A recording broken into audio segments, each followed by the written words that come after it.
Welcome to Public Affairs Roundtable, a discussion of current events in the nation and around the world and how they affect the people of Indiana. Here's your moderator, Larry Lough. It would be too flip to say this is a burning issue, this national debate over whether burning the flag is desecrating a sacred symbol of our nation. Today on Public Affairs Roundtable, we'll talk about the debate, the law, the Supreme Court decision, the proposed constitutional amendment, whether it's good for us, good for our nation, whether we need it or not. Our panelists are Peter Drum from the Muncie law firm Benedum, Cecil, Piener, Drum, and Schaefer, Sherman Johnson from the Board of Directors of the Indiana Policy Review, Richard Waples, Legal Director for the Indiana Civil Liberties Union, and John Rouse, producer of this program and a member of Ball State's Political Science faculty. John, this seems like a kind of issue that not everybody's going to be happy with, whatever the final decision. On one end, you're either going to be desecrating the flag or you're going to be desecrating the Constitution. Larry, I think that anything is fair in war and politics. And this is a fair issue. It is a situation where the Republicans have not had control of Congress in 40 or 50 years. And if they can get control of Congress based upon this issue, that is fair in war and politics. You argue the best argument, and if this is an argument that flies with the American public, what's wrong with it? It's agenda raising. It's what our system is all about. It sounds like, Peter, that John has reduced this to basically a partisan political argument. Well, for we in the legal profession, it's a much more profound question. However, I can't help but agree with John. I think that politics does play a part in this, and I think that if this is part of the political agenda of 1990, then so be it. Let's discuss it, and let's see how the American people feel about it, and let's make a decision on whether or not we want our Constitution to allow us to burn the flag. Richard, I'm going to guess that you're looking at this from the ICLU point of view as a matter of free expression of the First Amendment and protected in the First Amendment. Well, I mean, that's what the court said in two decisions, both last year and this year. You know, I'm a bit troubled by the implication that we can reduce it down to a political partisan struggle. The fact of the matter is that while a majority of the people certainly do not support burning the flag, defacing the flag, the whole purpose of the First Amendment is to protect that sort of speech, which the court conclusively said that burning the flag is an act of political expression is speech, that is what the First Amendment is there to protect, is the rights of the minority to express their opinions, even if they fly in the face of what the majority believes should be the correct speech to be said.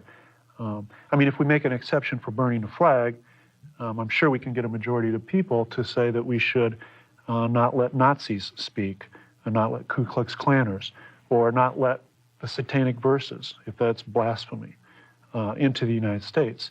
You know, if the First Amendment is the highest principle of this country, and if we start making endless exceptions to that principle, we don't really have a principle. We have majoritarian rule on what is correct speech and what is incorrect speech, and allow the government to punish that which it believes is incorrect. That is directly opposite of what our constitutional framework was designed to make. I mean, the founding people of this country came over to escape persecution.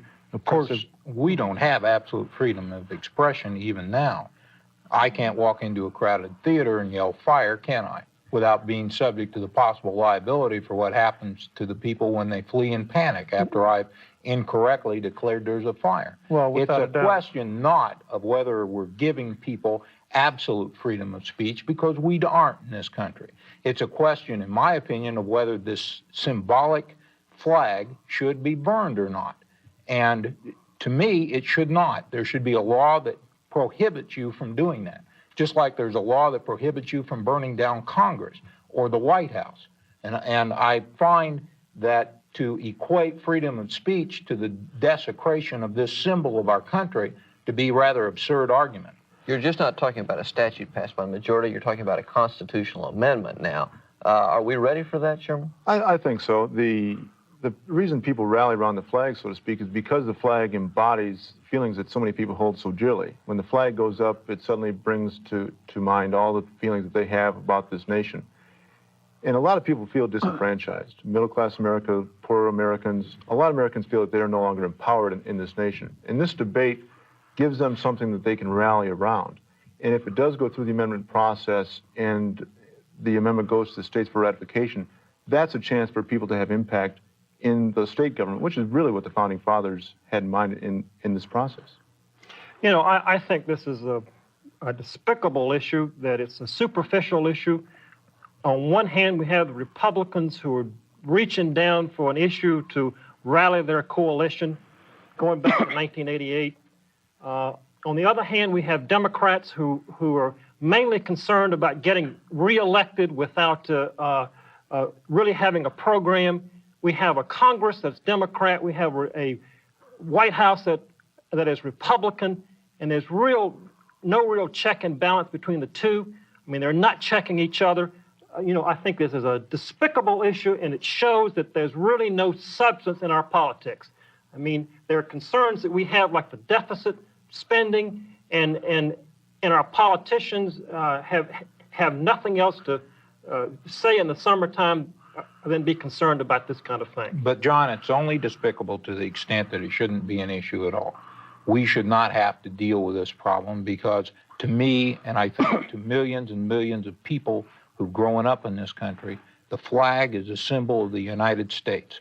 We know now that we don't have the absolute freedom to advocate the overthrow of the government, but we have the right to burn its symbol. And I think that that is an absurd conclusion to be reached from protections given under the First Amendment to this Constitution.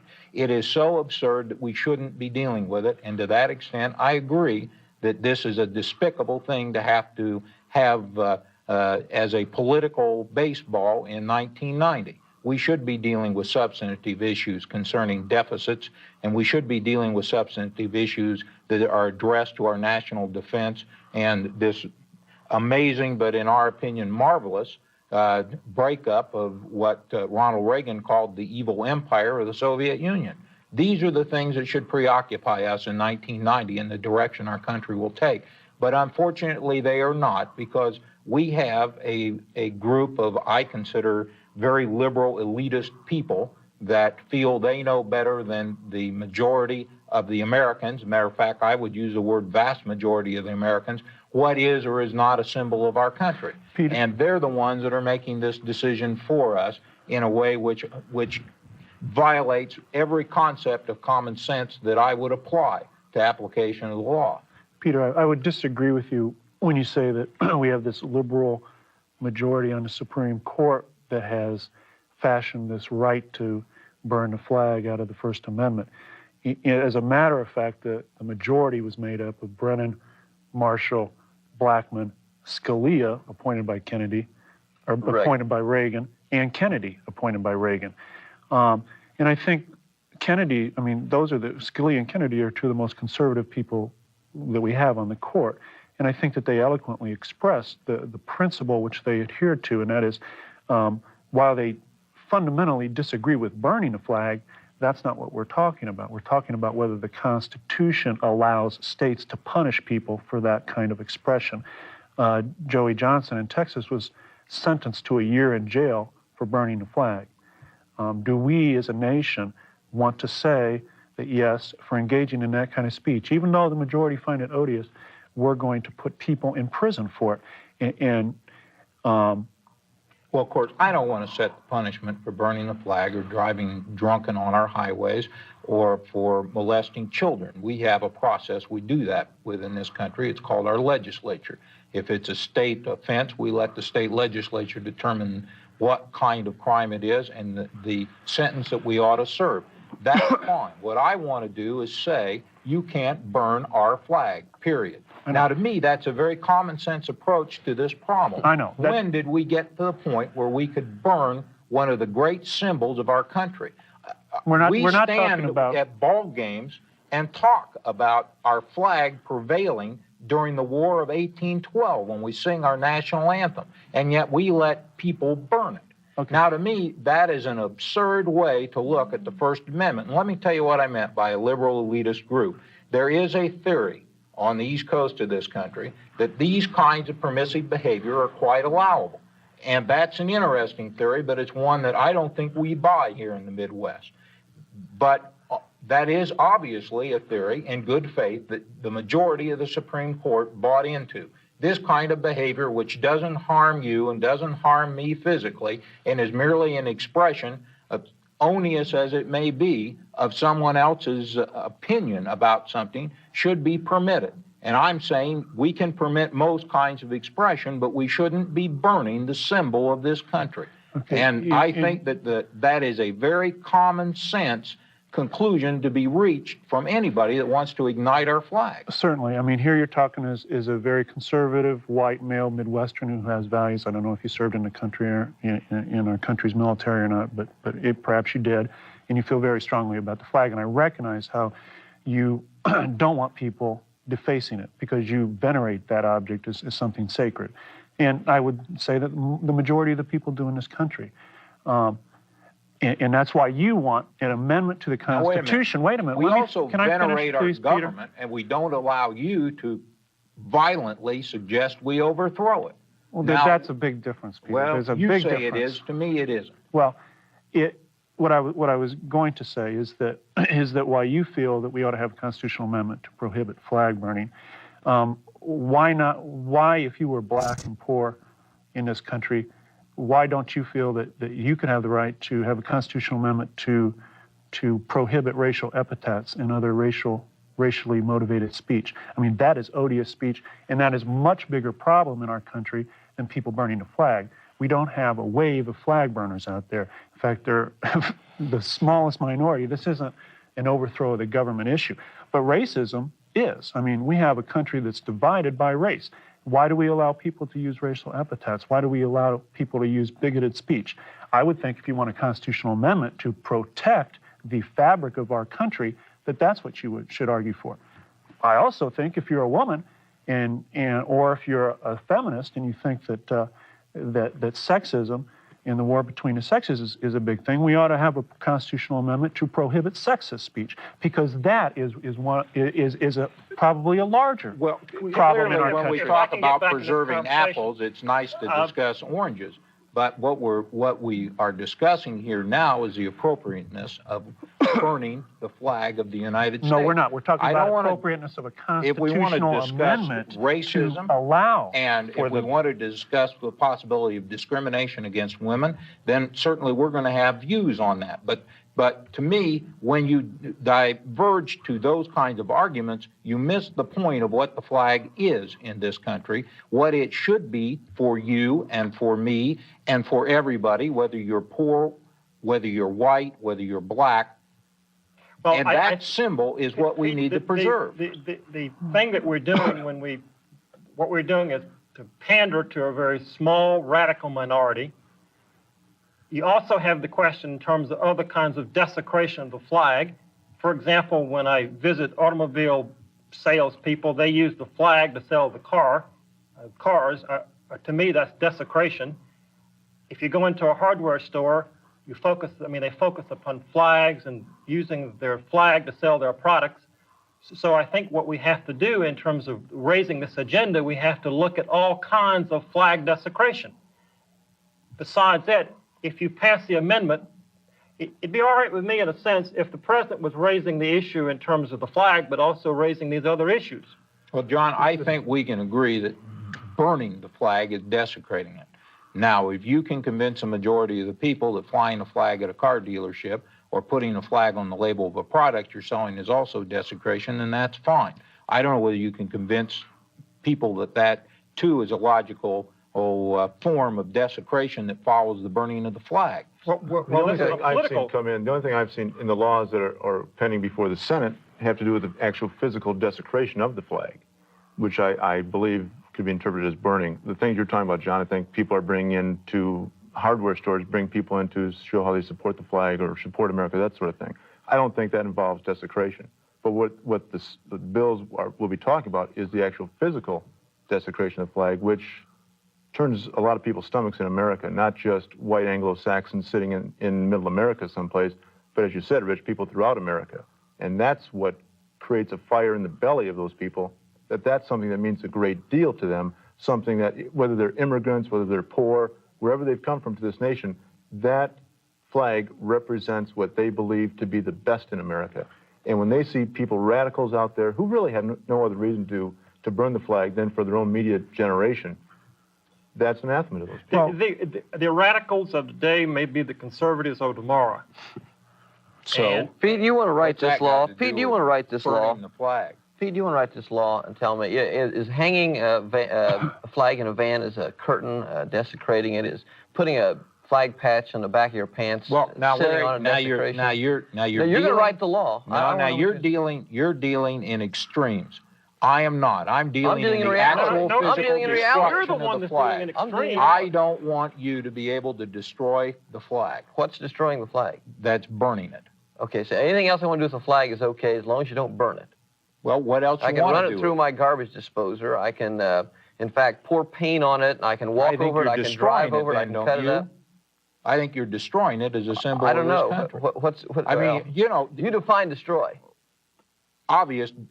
You know what destroy is, and I know what destroy is. I'm not sure what destroy is. Well, what do you think destroy is? I mean, this is a ridiculous question. It's obviously also a rhetorical question. It's going to have to be answered legally. It has nothing to do with whether or not you're going to have to define it. If you're going to enforce it as a matter of law, you're going to have to define what destroy means, aren't you? You're going to have to write it in the law. You're writing the law now to use the word destroy. I don't know that I've seen the law use that word. I don't know what the amendment will come down, and so I think you trying to hypothetically debate with me the wording of a proposed amendment, which is not yet been put forth, is sort of a waste of your time and my time. Well, let me see if I can raise the level of this discussion by putting some history forth. Since 1789, there have been 5,000 bills that have been proposed to be amendments. 33 have been sent to the states. 26 have been ratified. The last one that was ratified was in 1971, and that allowed 18-year-olds to vote. This is a very serious concern, and in my opinion, you want to be careful about how you change the Bill of Rights. And is this issue that important to pander to a bunch of 5 or 6 radicals? It's certainly a non-ideological issue. You keep saying pander to the radicals. Who are we talking about here? Just the radicals in terms of the person, Mr. Johnson, no kin to you, Sherman, of course, in Texas, raised this issue last year with the Supreme Court.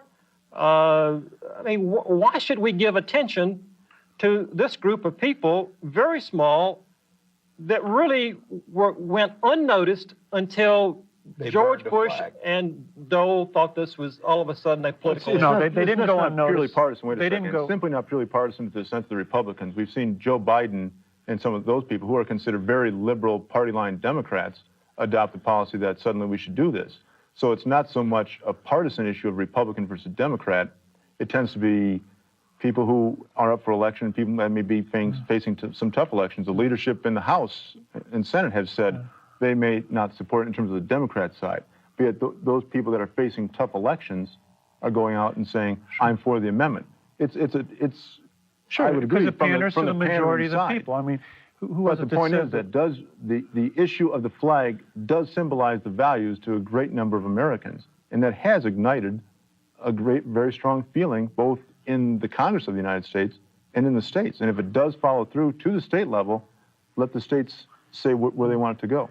I agree that support for the constitutional amendment cuts across party lines, but I would say that it comes down to scoundrel lines. I mean, patriotism is the last refuge of scoundrels, and scoundrels can be on the left or the right, the Democrats or the Republicans.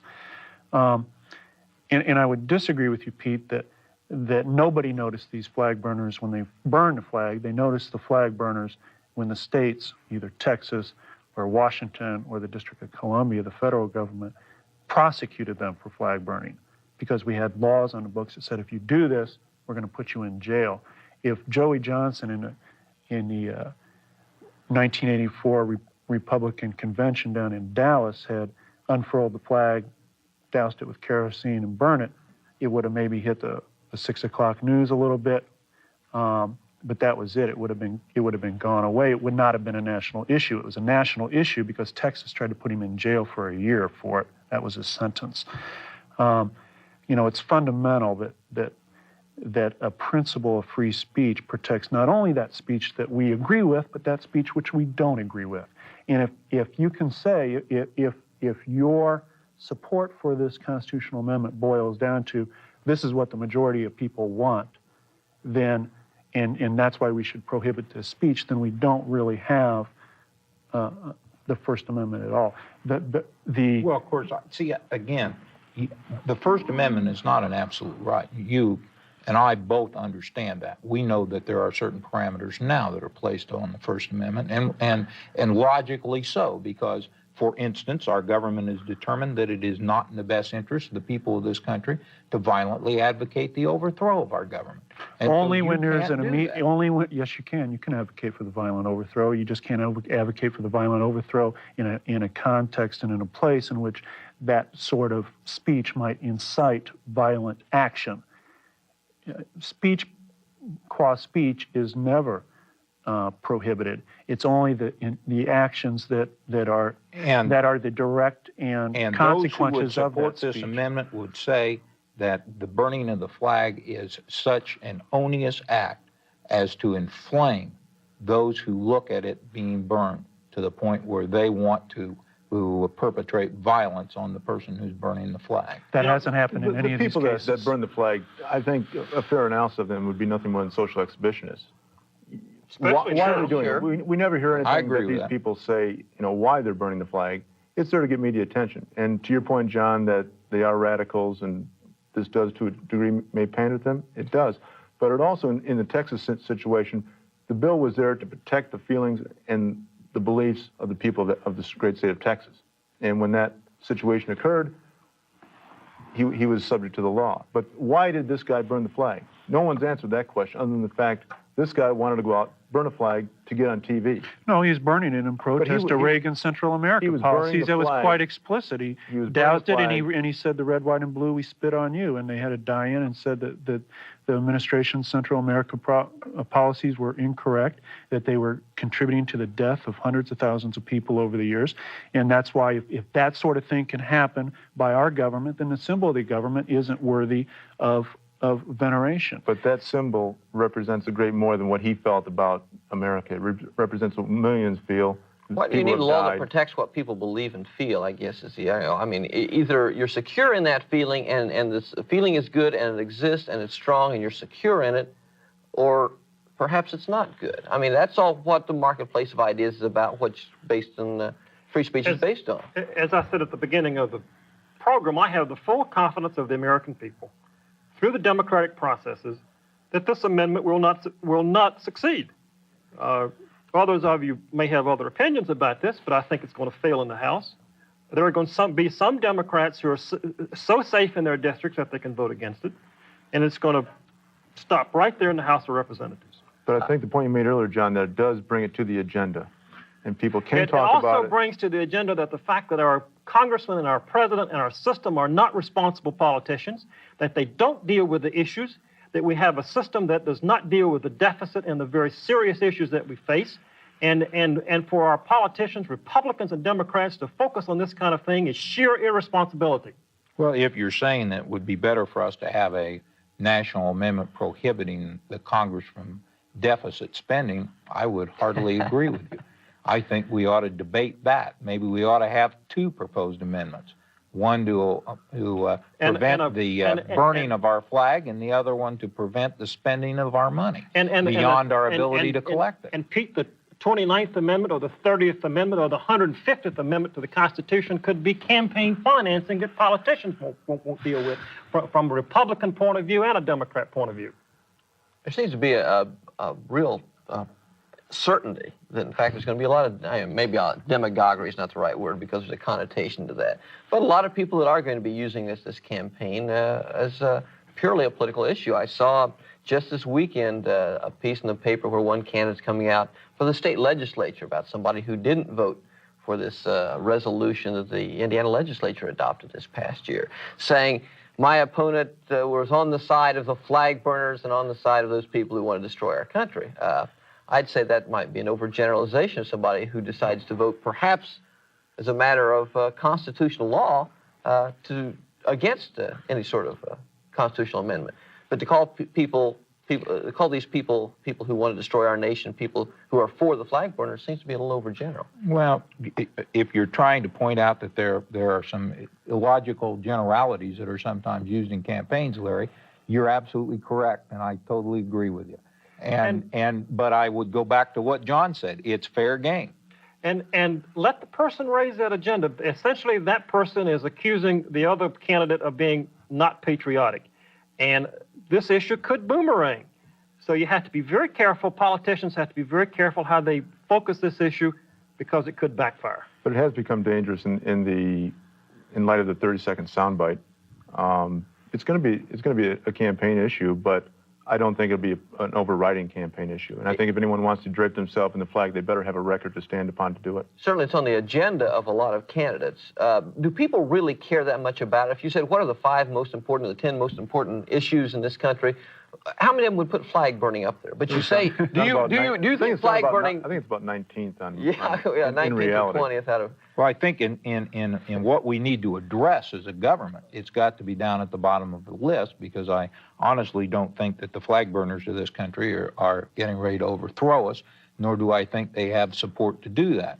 But I think whether or not it will be important depends on what the Congress does. Yep. If the Congress truly makes the first steps towards amending our Constitution to prohibit flag burning, then I think we'll talk about this issue well into the fall. Yeah.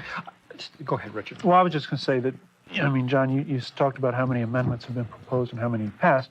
This is the first amendment that's been proposed to do away with rights under the Bill of Rights.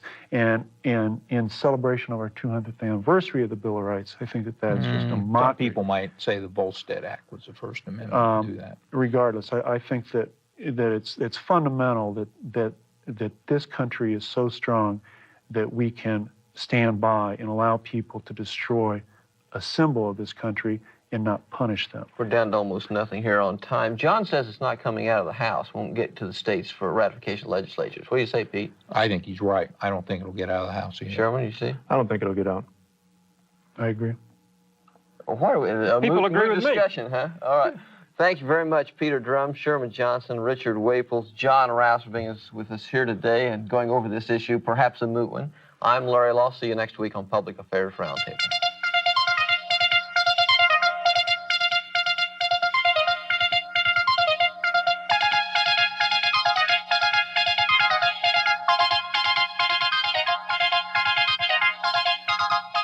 Public Affairs Roundtable is produced in the studios of WIPB Channel 49 on the campus of Ball State University. The producer is John Rouse. Listener comments are welcome.